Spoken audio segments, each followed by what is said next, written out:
ഞങ്ങൾ വയറിറച്ച് ഭക്ഷണമൊക്കെ കഴിച്ചിട്ട് വന്നതാണ്. എന്നാലും ഇതൊരു പരസ്പര സഹായം അല്ലേ? ഈ മഴയത്ത് ചേട്ടൻ ഇങ്ങനെ ബൈക്കില് മരച്ചോട്ടിൽ ഇങ്ങനെ നിൽക്കുന്നു. നല്ല ചൂടൻ പായസം. മേപ്പാടി ചുരൽമലയ്ക്ക് പോകുന്ന വഴിയാണ്. പായസം കണ്ടിട്ട് നിർത്തിയതാ. സുരേന്ദ്രൻ. ഇതിപ്പോ എത്ര ലിറ്റർ കൊണ്ടുവരും? 5 ലിറ്റർ. എന്ത് പായസം? ഗോതമ്പും ബെല്ലും. ഒരു ഗ്ലാസ്സിന് എത്ര രൂപയാ? 30 രൂപ. അപ്പൊ ചേട്ടൻ ഇങ്ങനെ ബൈക്കിൽ പായസം എന്നുള്ള ബോർഡൊക്കെ കണ്ട് സ്റ്റൂളൊക്കെ കണ്ടിട്ട് നല്ല പായസം.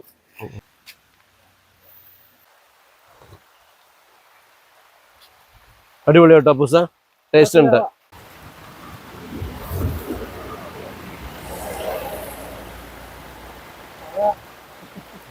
യാത്രയിലെ ഇതുപോലെ പായസ കച്ചവടക്കാർ ഓരോരുത്തരൊക്കെ ഉണ്ടാവും. ഓരോരുത്തരുടെ ജീവിതമാർഗ്ഗമാണ്. അപ്പോൾ കാണുമ്പോൾ ഒന്ന് വണ്ടി നിർത്തുക, ഓരോ ഗ്ലാസ് പായസം കഴിച്ചിട്ട് പോവാട്ടോ.